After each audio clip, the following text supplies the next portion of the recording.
Please be seated.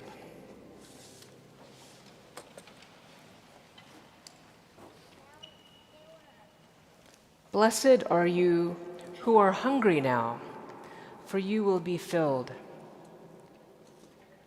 Yesterday, funding for the Supplemental Nutrition Assistance Program expired for the first time since 1964.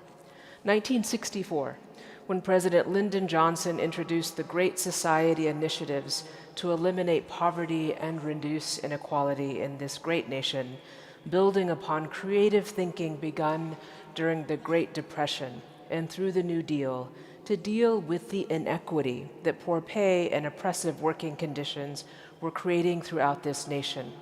Factory workers, miners, farm workers.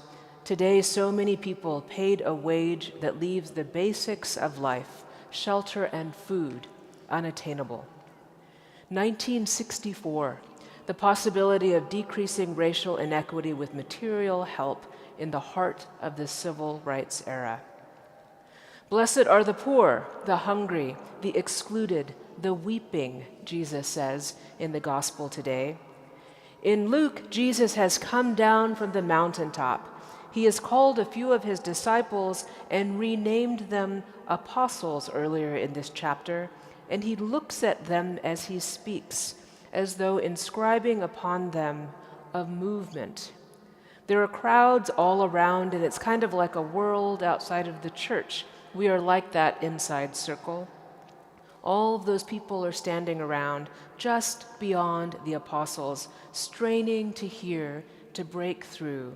They have come to be healed. Because Jesus has just healed a man in the synagogue on the Sabbath, his disciples had walked through a field and plucked corn and eaten it on the Sabbath. And his Pharisee friends asked why. Why not wait until tomorrow or plan ahead just one day to not work on this day? What difference does it make? Why not honor the laws and the ways of our ancestors? Rest on the Sabbath like God rested on the final day of creation? Why not set a good example? Why not order your ways in the good teaching of our heritage? Why, indeed, Jesus seems to say in reply, why? If I can heal now, should I not heal? If they are hungry now, should they not eat? It is after these encounters that Jesus goes away up to the mountaintop to spend a night in prayer with God, a Sabbath of his own timing. And coming down from the mountain shares what we read this morning. Like Moses with scrolls of stone, blessed are the poor, for theirs is the kingdom of God. For what is the Sabbath, as Rabbi Heschel reminds us, but the opening in time in our lives to remember God's kingdom, God's reign, heaven, God's ways, God's will, God's intent for creation. What is the logic of love and justice that is the natural way of things, and how do we unleash it? To care for one another, to bind up the wounded, to care. Probably at a slant from what people like you and me who live in this world think is good enough, or what we have all decided is the best that we can do, the best people have done so far around us. It would be like saying, why not just follow the rules we have, the tradition, the received wisdom, the budget, the politics of the day, what the market will bear, what is doable? Jesus says God's reign of justice, God's way, is for the poor, for the hungry, the excluded, and the weeping. It is oriented to them, to us, at our most needy. God sees, it says, and tells us the path to serving Jesus is through them. On this celebration of All Saints' Day, we stand in a glorious company of saints who have carried that vision boldly out into the world.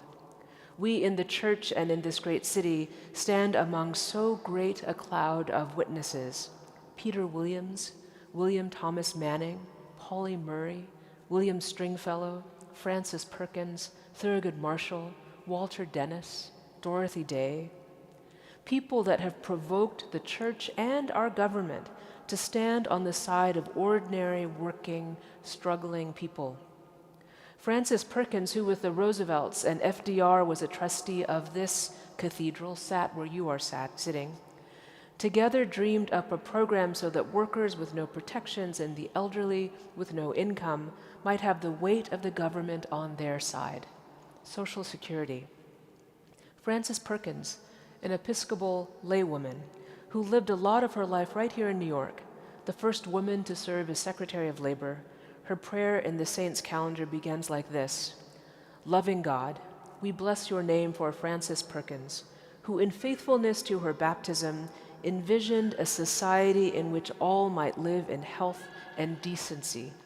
Help us, following her example, and in union with her prayers, to contend tirelessly for justice and for the protection of all, that we may be faithful followers of Jesus Christ. In your baptism, we promise to fill your imagination with God's vision for God's people, radically compassionate, with the full force of what we can influence in service of God's justice. In the church I most recently served, a parishioner brought an idea to partner with a small food program in partnership with local schools. And like here at the Cathedral, we had an excellent project on site that was very good at helping people who were unhoused with housing and stability and food and all of their needs. We fed every single day. She asked us to consider this small addition. We would pick up a delivery of food that was about to expire or had, shelf-stable, put it in small bags, and in coordination with one of our local elementary schools, and the one we found was a Title I school, which meant that every child, all of them, qualified for free lunch, which meant that these were kids that might not have had much to eat except what they had at school. This bag was for some food over the weekend, and it was not organic or leafy or high protein or even low sugar. So I asked their founder and president why he did this and why getting the most food was always his priority. He said he did a school visit early in the program and met a little guy, an elementary school-aged kid, early elementary school, bright and happy and outgoing, picking up his little bag, and it's just a little grocery bag. And the principal asked him why he liked the program. And he said, "Before the program, I ate on Saturday, and my brother ate on Sunday, and now we both get to eat on Saturday and Sunday." And he skipped off. A walk from our church, kids for whom it made sense to miss food for a day so their sibling could also eat. So friends, we don't have to be perfect. We will not get everything right.